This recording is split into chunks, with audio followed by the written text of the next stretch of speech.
In nature, we rarely find isolated single individuals of any species. Majority of them live in group in a well-defined geographical area, share or compete for similar resources, potentially interbreed and thus constitute a population, although the term interbreeding implies this sexual reproduction.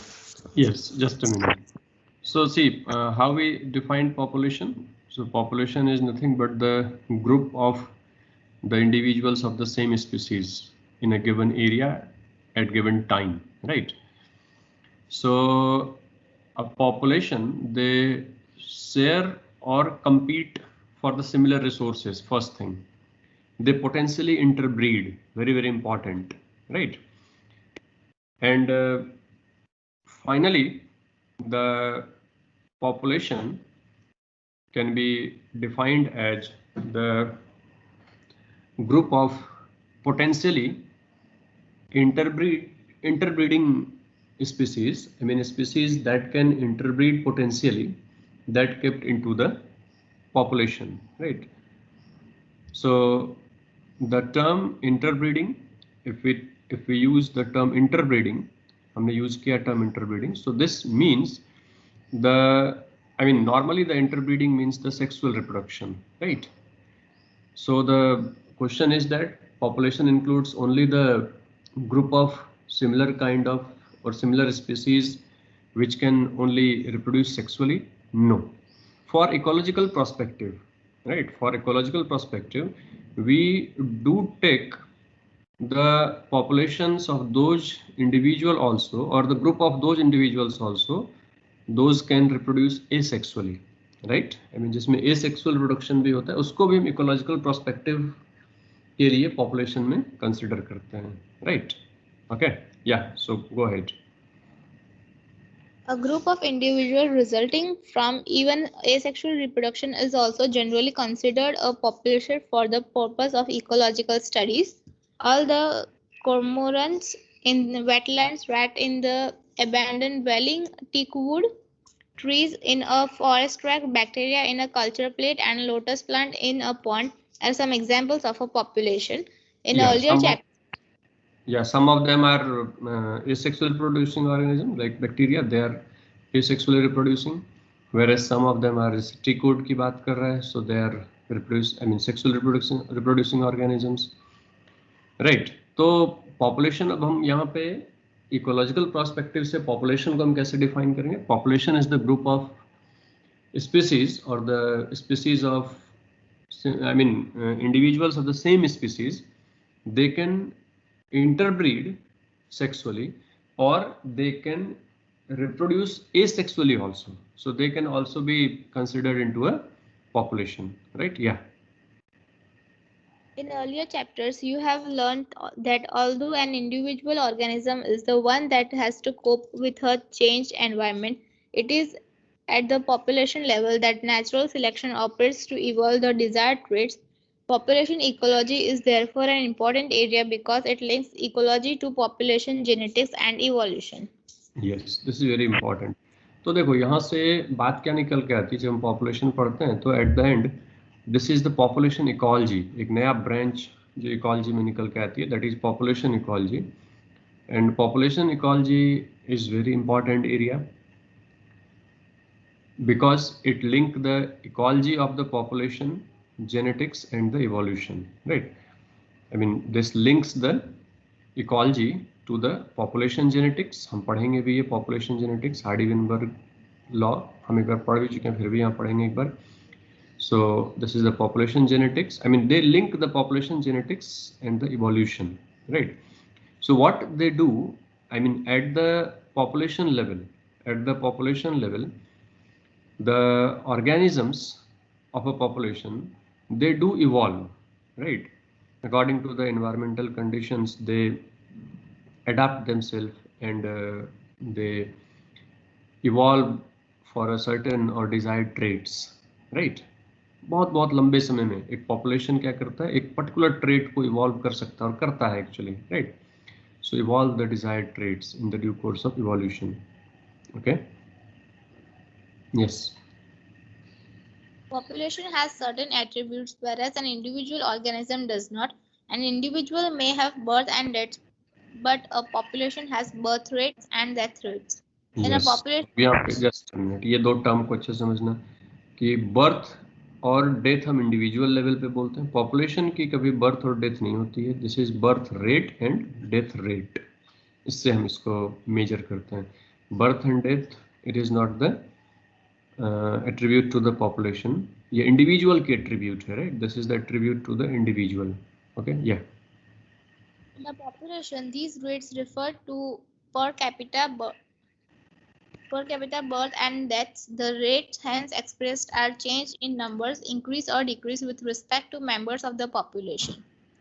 yes. Here is an example. If in a pond there were 20 lotus plants last year and through reproduction 8 new plants are added, taking the current population to 28, we calculate the birth rate as 8 by 20 is equals to 0.4 offspring per lotus per year. Yes. तो देखो यहाँ पे just a minute. तो here what happens, the birth rate और death rate हम देखते हैं कैसे. तो example दे रहा है, बहुत simple सा example. So here the 20 lotus is there in the pond and 8 lotus is added, right. So now it is 28, right. Total is 28. So current population is 28, right. Current population is 28. But यदि हमको बोले कि you calculate the birth rate, right, कितने birth rate हैं, तो new individuals added that year or this year is 8 only, right. So that is 8 and earlier it was 20. 20 was the original population, right. 8 is added, so 8 divided by 20, that is 0.4. So 0.4 offspring per lotus, right. 0.4 offspring, 0.4 is offspring तो होगा नहीं, but per lotus हम करते हैं 0.4 offspring per lotus has been added per year, right. तो यहाँ पे हम क्या कर रहे हैं कि रेट को हम यदि डिफाइन करें तो this is nothing but it can be expressed in the term that change in number, right, change in number, whether it is increase or decrease with respect to the members of the original population, right. तो इस तरह से हम लोग क्या निकालेंगे, birth rate निकाल देंगे, इसी तरह से हम डेथ रेट निकाल देंगे. ओके, नेक्स्ट पढ़ो. If 4 individuals in a laboratory population of 40 fruit flies died during a specified time interval, say a week, the death rate in the population during that period is 4 by 40 is equals to 0.1 individual per fruit fly per week. Yes, ये ध्यान रखना, per fruit fly per week, right. 4 individuals or 4 fruit fly will die, right, and total population was 40, right.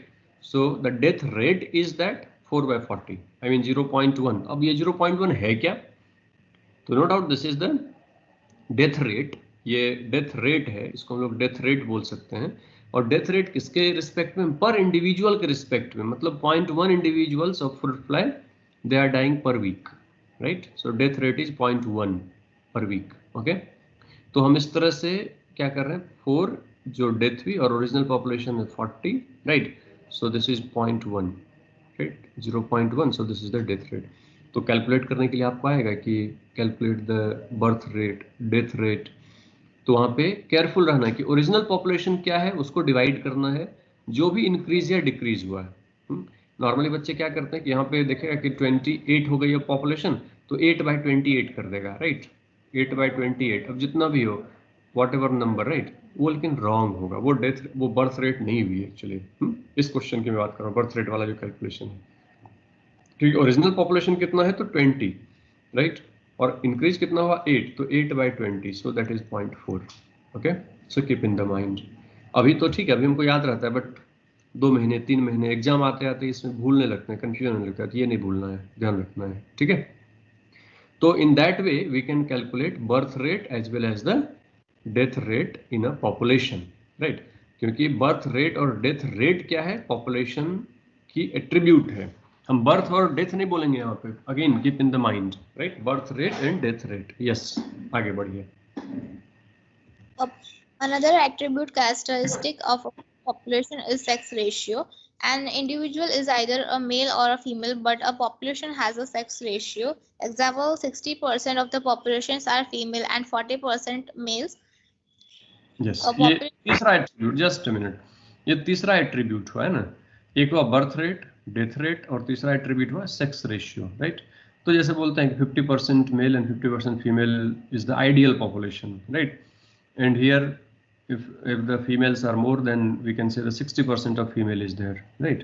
So this is the sex, तो sex ratio हम यहाँ पे निकाल सकते हैं कि this is a sex ratio, right. दोनों को हम डिवाइड करेंगे, sex ratio male by female या फीमेल बाय मेल हम निकाल सकते हैं. All right, okay, next. A population at any given time is composed of individuals of different ages. If the age distribution percent individuals of a given age or age group is plotted for the population, the resulting structure is called an age pyramid. For Yes. human population, the age pyramid generally shows age distribution of males and females in a diagram. The shape of the pyramid reflects the growth status of the population, A, whether it is growing, B, stable, or C, declining. Yes, see, just a minute. See, this is very important here, that the age distribution of the age distribution का मतलब क्या हुआ? The percent of individual of a given age और एक particular age group का जो person है उसको हम plot करते हैं, right? So एक population के लिए, okay? तो जो resulting structure बनता है, so that is called age pyramid, right? These are the age pyramids. जो यहाँ पे A, B, C दिया हुआ है, these three are the age pyramids. So here the age pyramids show the distribution of male and female in the diagram. दोनों है ना, male and female दोनों को diagram में दिखाता है. और इस diagram को हम देखें तो यहाँ पे अलग अलग शेप के पिरामिड्स बनते हैं जो कि ग्रोथ के स्टेटस को रिफ्लेक्ट करता है, how the growth is there, right. Growth कितनी हो रही है उस पॉपुलेशन की. तो जैसे पहला ग्राफ हम यहाँ पे देखें, राइट. तो first graph here is this one, right. अब इसमें देखो यहाँ पे तीन कलर हम यूज किए हैं, एनसीईआरटी में तीन कलर यूज किया है. The first is this colour. So this is the pre reproductive age. ये प्री रिप्रोडक्टिव एज को बता रहा है. मतलब ये बता रहा है कि 10 ईयर्स 12 ईयर्स के यहाँ पे, I mean less than 10 years के यहाँ पे बच्चे हैं, ओके, या 15 ईयर्स या 12 ईयर्स से डिपेंड्स, राइट, कि प्री रिप्रोडक्टिव जो रिप्रोडक्शन नहीं कर सकते हैं वो यहाँ पे इंडिविजुअल्स हैं. Then this is the reproductive population, they can reproduce, and they are post reproductive population, right? Okay, so here you can see the number of the pre reproductive people or the individuals are more. That's why this is very broad. अब देखो यहाँ पे काफी broad है ये, right? Then the reproductive population becomes less. धीरे धीरे कम होते जा रहा है. सी ये कम हुआ उससे, फिर और कम हुआ, right? When post reproductive भी कम होते जा रहा है, कम होते जा रहा है, राइट. ये कम होते जा रहा है. देखो तो हम क्या देख रहे हैं कि ऊपर से यदि नीचे हम देखें तो दिस ग्राफ इज एक्सपैंडिंग, है ना. ये एक्सपैंड कर रहा है. सी यहाँ पे देखो तो ऐसा हो रहा है, ये एक्सपांड कर रहा है. यदि आप यहाँ से चले तो this graph is expanding, right. मतलब क्या हुआ, ये अभी करंट पॉपुलेशन है, राइट. जो प्री रिप्रोडक्टिव एज है यही हो के फिर रिप्रोडक्टिव बनाएगा, फिर उसके ऑफस्प्रिंग होंगे, right. So here the population will increase. Population growth होगी, बहुत फास्ट होगी पॉपुलेशन ग्रोथ, है ना. एक्सपांडिंग पॉपुलेशन होगा. But on the other hand here you look at this B number. Suppose ये यदि आप ए कर देते हो तो इसको बी कर दो आप, right. Here you can see the pre reproductive population is almost same as that of the reproductive population. यहाँ पे जो रिप्रोडक्टिव पॉपुलेशन है उतनी ही है, ओके.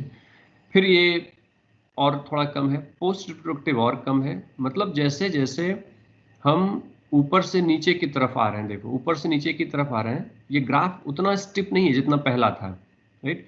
ये है लेकिन बहुत स्टिप ये नहीं है. आई मीन जो ग्रोथ हो रही है बहुत एक्सपांडिंग नहीं है, ये बहुत एक्सपांडिंग था. तो यहाँ पे क्या होगा, रिप्रोडक्टिव एज वाले जितने पॉपुलेशन हैं, right, suppose 2 individuals of the species, they always have the 2 offspring here, right. तो हम दो हमारे दो वाली यहाँ पे बात है, ऐसा समझो, ठीक है. तो यहाँ पे क्या हो रहा है, पॉपुलेशन स्टेबल रह रहा है, राइट. ये पॉपुलेशन कैसे रह रही है, स्टेबल रह रही है. यहाँ पे पॉपुलेशन बढ़ेगी नहीं, जितनी है उतनी ही रहेगी. बट यहाँ पे क्या था, यहाँ पे तो हम दो हमारे 4 ऐसी बात कुछ हो जाएगी यहाँ पे, है ना.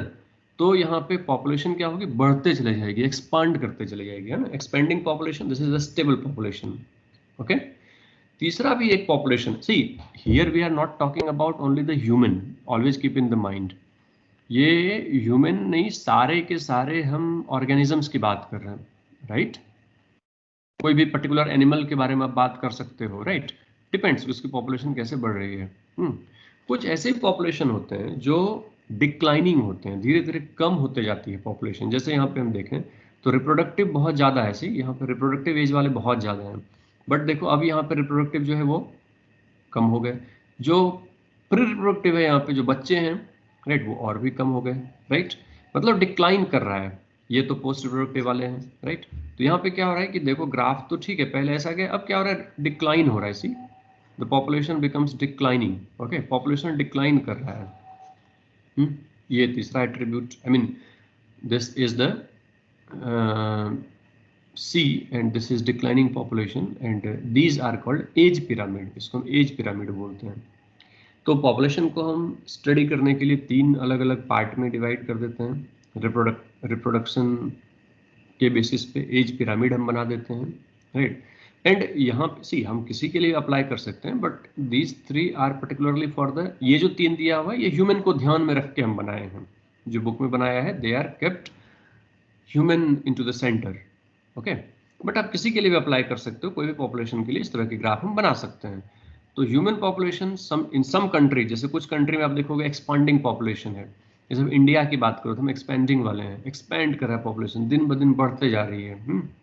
But in many countries the population is stable, बहुत सारे कंट्रीज में स्टेबल है। जैसे मैं बात करूं तो वैसे चाइना का तो कम हो रहा है, लेकिन स्टेबल था चाइना का, थोड़े दिन पहले हम बात करें, या फिर डेवलप्ड कंट्री के स्टेबल होते हैं पॉपुलेशन, राइट? फिर declining population, so many countries, like Japan की बात करो तो वहाँ पर डिक्लाइनिंग पॉपुलेशन, चाइना का भी अभी हाल फिलहाल का जो रिपोर्ट है वो डिक्लाइनिंग पॉपुलेशन है, लेकिन जापान वहाँ डिक्लाइनिंग पॉपुलेशन है, डिक्लाइन करता है पॉपुलेशन, राइट? तो ये 3 अलग अलग पॉपुलेशन, ह्यूमन पॉपुलेशन को ध्यान में रख के यहाँ पे ये ग्राफ प्लॉट किया, राइट? ओके, चलिए पढ़िए आगे। The size of a population tells a lot about its status in the habitat. Whatever ecological processes we wish to investigate in a population, be it the outcome of the competition with another species, the impact of a predator, or the effect of pesticides application, we always evaluate them in terms of any change in the population size. The size in nature could be as low as less than 10 Siberian crates at Bharatpur wetlands in any year, or go into millions Chlamydomonas in a pond. Population size, technically called population density, Okay, designated as N. Yes, designated as N. Okay. See, population density, हम अभी तक क्या देख रहे थे, population size, population size और density को correlate करते हैं यहाँ पे। See, the size of population हमको क्या बता रहा है? The size of the population tells us about the status of the habitat. ये किस तरह के habitat में रह रहा है, क्या वहाँ पे ecological processes हैं, right? And what is the, how much is the competition with the other species, the impact of the predator, right? ये सब के बारे में हमको एक population के यदि हम size देखें तो एक population के size को देख के हमको ये सब information मिल सकता है, right? कि भाई वहाँ पे outcome क्या है उस competition की with the other species, the impact of the predator, right? predator की वहाँ पे क्या impact है, और the effect of the pesticide application, we always evaluate in terms of the population size. ये सब को हम कैसे करते हैं, population size के term में evaluate कर लेते हैं। Okay. और change in the population size, इसको हम change को देख के हम ये पता करते हैं। Suppose population कम हो रही है, population की size कम हो रही है, तो हम बोलेंगे ओके वहाँ पे बहुत ज़्यादा competition है, competition is much more, right? Okay. And this size of the population, they vary actually. ये vary कर सकता है, मतलब 10 से कम हो सकती है, काफी ज्यादा भी हो सकती है। तो यहाँ पे 10 से कम की हम यदि बात करें तो less than 10 the Siberian cranes, Siberia से विंटर में, है ना, विंटर में क्या होती है कि साइबेरिया से उड़ के वो माइग्रेट करके भरतपुर आती है, भरतपुर राजस्थान में वेटलैंड में, right, in any year, right? पहला हुआ ये लेस देन 10, राइट, ये एक हम बात कर सकते हैं। दूसरी हम बात करें तो इन मेनी टाइम्स मिलियंस में पॉपुलेशन जो होती है मिलियंस में वहां पे होते हैं, राइट। जैसे Chlamydomonas in the pond, right, the population of the Chlamydomonas is in millions, right, millions में क्लेमाइडोमोनास होते हैं, राइट। तो ये population size I mean very कर सकते हैं, राइट, दे वेरी, ओके। तो हम क्या करते हैं यहाँ पे एक ऐसी दूसरी एक यूनिट लेते हैं जिसमें कि टेक्निकली हम जो ये मेजर करते हैं तो that is not very less than 10 और मोर देन मिलियंस, राइट, ऐसा वेरी नहीं करे। तो यहाँ पे हम उसके लिए क्या करते हैं, technically we take population in terms of population density, right, ठीक है, जो कि हम यहाँ पे नंबर में मेजर नहीं करते हैं। जैसे यहाँ पे मिलियंस में मेजर करना it's difficult actually, less than 10 बहुत कम हुआ, राइट। तो नंबर में हमको मेजर नहीं करना पड़े उसके लिए हमने क्या किया, पॉपुलेशन की एक दूसरी हमने यूनिट कह सकते हैं कि एक दूसरी यूनिट में और दूसरे तरह से एक्सप्रेस किया, and that is population density which is designated when. तो पॉपुलेशन डेंसिटी की ब्यूटी क्या है, क्यों पॉपुलेशन साइज से हम पॉपुलेशन डेंसिटी पे जंप कर गए। तो population density they need not necessarily be measured in terms of number only, हम इसको केवल नंबर के टर्म्स में मेजर नहीं करेंगे, राइट। तो ये इसकी खासियत है, ये इसकी ब्यूटी है कि पॉपुलेशन डेंसिटी के टर्म में हम इसको साइज को हम रिप्रेजेंट करें तो दैट वुड बी बेटर, ठीक है, आगे पढ़ो। Although total number is generally the most appropriate measure of population density, it is in some cases either meaningless or difficult to determine. In an area, if there are 200 carrot grass, Parthenium hysterophorus plant, but only a single huge banyan tree with a large canopy, stating that population density of the banyan is low relative to that of carrot grass, amount to underestimating the enormous role of the banyan in that community. In such cases, the percent cover or biomass is a more meaningful measure of the population size.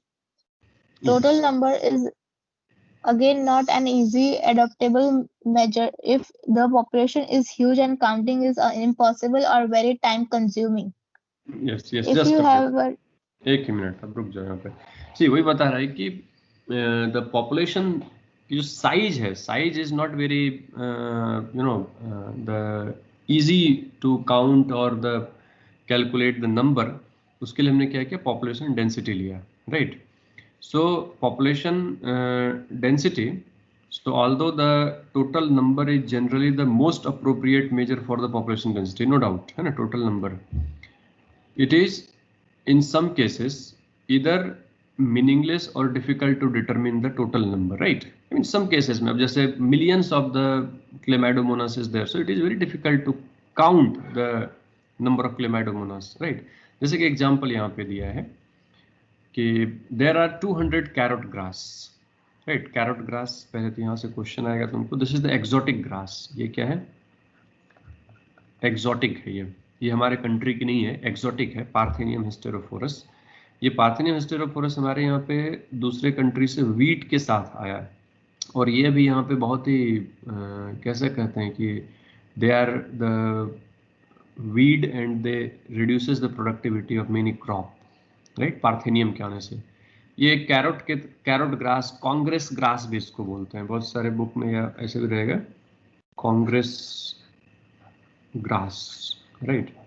तो carrot grass, Congress grass, ये जैसे हमने कैसे pistia को, Eichhornia को हमने terror of Bengal बोला, उसी तरह से यहाँ पे पार्थेनियम हिस्टेरोफोरस भी एक एक्सोटिक ग्रास है जो that is not good for the farm, right.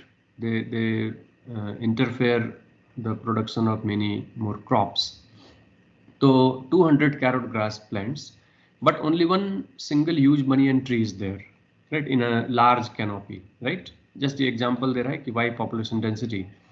So stating that the population density of banyan is lower relative to the carrot grass amount to underestimating the enormous role of the banyan in the community. तो इस case में हम क्या करते हैं, तो in such case the percent of percent or the percent cover or the biomass is more important or more meaningful, right? पहले तो हमने क्या किया, पॉपुलेशन साइज, जो पॉपुलेशन साइज लिया हमने, पॉपुलेशन साइज बहुत बार क्या होती है, it is too large, so it is very difficult to measure और count the population size. So for that we took population density. हमने क्या किया, पॉपुलेशन डेंसिटी लिया, राइट? तो many times what happens, the population density, जैसे carrot grass और banyan की बात कर रहे हैं, तो बनियन की पॉपुलेशन डेंसिटी कम है इन दैट कम्युनिटी. तो for that, for these purposes we take biomass, right? हम क्या करते हैं, बायोमास ले लेते हैं इसको, राइट? या फिर परसेंट कवर, राइट? बायोमास लेते हैं. तो हम यदि बनियन ट्री की देखें तो biomass is much more as compare to the carrot grass, है ना? बायोमास काफी ज्यादा हुई यहाँ पे कैरोट ग्रास के कंपैरिजन में. So here the biomass is meaningful measure of the population size. Okay? And population के अलग अलग एट्रीब्यूट्स को हम डिस्कस कर रहे हैं, तो कहीं पे हम नंबर में, नंबर के टर्म में बात करेंगे. जैसे साइबेरियन क्रेन्स 10 हैं तो ठीक है, नो प्रॉब्लम, या लेस देन 100 है, no problem, we can count. But million में है तो दे आर नॉट काउंटेबल. तो हम क्या करेंगे, वहाँ पे पॉपुलेशन डेंसिटी की बात करेंगे. Okay, many times what happens, density is not very meaningful, like here you can see the banyan tree in the carrot grass. So in this term, in this case, what we do, we take the biomass. So biomass of the banyan tree is much more than that of the carrot grass, right? So which attribute is meaningful, we have to decide there, right? So here it is more meaningful measure for the population size. I mean biomass is the more meaningful attribute here to measure the population size, right? So the total number is again not an easily adoptable measure if the population is huge and counting is impossible or very time consuming, right? तो वही यहाँ पे बोल रहे हैं कि ये बहुत बार क्या है, ये काउंट करना बहुत मुश्किल है. जैसे बैक्टीरिया की हम बात करें, राइट? एक लेबोरेटरी में कल्चर प्लेट पे तुमने बैक्टीरिया को पेट्री प्लेट पे ग्रो किया, राइट? तो उसे क्या हम नंबर को काउंट कर पाएंगे? This is very very tough to count actually, right? तो ज़्यादा अच्छा क्या हो सकता है, हम क्या करेंगे, क्या बायोमास के टर्म में मेजर करेंगे? तो नो, बायोमास वहाँ पे मीनिंगलेस है एक्चुअली, राइट? तो in that case we can count density, है ना? हम डेंसिटी वहाँ पे कर सकते हैं measure in terms of the density, right? तो यदि हम वहाँ पे डेंसिटी के टर्म में काउंट करें तो that means serve our purpose, isn't it? Okay, समझ में आ रही बात? हाँ ना, कुछ कुछ बोलते रहना. Yes sir. ओके, तो जैसा जहाँ पे नीड होगा we take those terminology. Okay, यहाँ से पढ़िए. Sometimes for certain ecological investigations, there is no need to know about the absolute population density. Relative density serve the purpose equally well. For instance, the number of fish caught per trap is good enough measure of its total population density in the lake. We are most obliged to estimate population size indirectly without actually counting them or seeing them.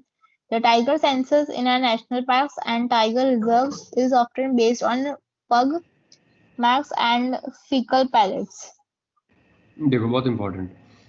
सी, हमें जानना क्या है कि population क्या है, population के बारे में हम जानना चाह रहे हैं. तो हम नंबर काउंट करके, डेंसिटी पता करके, देन बायोमास पता करके, ये सब हम कर सकते हैं कि नंबर कितनी है, राइट? इन मेनी टाइम तो ये बायोमास का इनडायरेक्ट मेजरमेंट है ना? इन पॉपुलेशन डेंसिटी की हम बात करें तो पॉपुलेशन डेंसिटी तो चलो ये डायरेक्ट मेजर है, बट हम यहाँ पे यदि एब्सोल्यूट पॉपुलेशन डेंसिटी की बात करते हैं, राइट? ये जो पॉपुलेशन डेंसिटी है, this is the absolute population density. But many times the population density has also been not able to measure. तो हम relative density की बात कर लेते हैं वहाँ पे कि what is the relative population densities, right? Okay, और relative population density भी हमारा same काम करता है. हम क्या करते हैं, population के बारे में काफ़ी सारे चीज़ें हम पता कर सकते हैं population density को जान के. जैसे एक example, fantastic example here given कि number of fish caught per trap is good enough measure for the total population density in the lake, right? तो क्या कह रहा है कि number of fish caught per trap is good enough to measure its total population density in the lake. एक बार में कितने, एक बार जाल फेंका आपने, कितने उसमें मछली फंसे, तो हम उस हिसाब से वहां पे पॉपुलेशन डेंसिटी पता कर सकते हैं, राइट? ओके, तो that can be said as the relative density. इसको हम relative population density बोल सकते हैं कि हमने क्या किया, इनडायरेक्टली मेजर किया। एक कॉट में जितना हमने पकड़ा, एक बार जितने जाल में फंसे, उसके हिसाब से हमने उस पॉन्ड की एक रिलेटिव डेंसिटी के बारे में बात कर ली। Okay, then many a times what happens actually, the estimation of the population size is very indirect, बहुत ज्यादा indirect होती है। जैसे कि many a times we try to count the number of tigers in the forest. Census होते हैं, तो census में हम टाइगर के नंबर काउंट करते हैं, राइट? तो वहां पे अब टाइगर को आप कैसे काउंट करोगे? आज यहाँ है टाइगर, कल तो 1 किलोमीटर आगे मिलेगा, जहां उसका शिकार मिलेगा वहां पे घूमते रहता है वो, राइट? और चलो 2-4 टाइगर हो तो उसके ऊपर आप टैग लगा दोगे, ये कर दोगे, बट वहां पे hundreds of tigers are there, how do you calculate? तो वहां पे हम इनडायरेक्टली करते हैं कि नेशनल पार्क में जो टाइगर हैं या टाइगर रिजर्व में, तो उसके पग मार्क को देख के हम काउंट करते हैं, राइट? इसकी अपने तरीके हैं, ways are there. So what we do, we take the pug marks as well as the faecal pellet, right? उसके फीकल पैलेट की हम स्टडी करते हैं, कहाँ पे फीकल पैलेट मिल रहे हैं, right? On the basis of that, we can calculate the number of tigers in a national park or tiger reserve, right? तो पग मार्क्स, फीकल पैलेट, ये सब I mean इसके अपने तरीके हैं, जो वहाँ पे साइंटिस्ट काम करते हैं, they know how to count indirectly, right? तो इस तरह से हम वहाँ पे पॉपुलेशन की जो नंबर है या पॉपुलेशन के बारे में हम काफी कुछ पता कर लेते हैं, राइट? तो these are the different attributes to a population, right? जहां पे जो हमको लागू पड़ेगा, जहां पे पॉपुलेशन साइज होगी, साइज की बात करेंगे, density, right? Death rate, birth rate, then biomass के टर्म्स में हमको पॉपुलेशन जानना हो, राइट? फिर इनडायरेक्टली जानना हो रिलेटिव डेंसिटी, फिर pug marks, faecal pellet. So these are the different attributes to the to measuring the population. Now the population, जैसे हमने देखा कि death, birth, is the attribute of a population, okay? Death rate, birth rate, है ना? तो they change the population size actually, birth rate, death rate. Apart from that, the immigration or immigration, right? Immigration and immigration also affect the population growth, right? So here, apart from birth rate and death rate, the another thing which affect the population is the birth rate, which is called natality. उसको क्या बोलते हैं? natality, right? And the death, which is mortality, this is D, and इसको हम लोग B से represent कर रहे हैं. And apart from these two, I mean death and birth, natality and mortality. Natality means birth and mortality means death. Immigration, I, as well as the immigration, they also affect the population. Birth rate is high, so population density will be high, तो plus का sign दिया है. If the death rate is more, then population density will be less. If the immigration is more, that means plus, the population will increase. If the immigration is more, then the population density becomes less. So this is very easy to understand. So population density can be affected by the natality, mortality, immigration and immigration.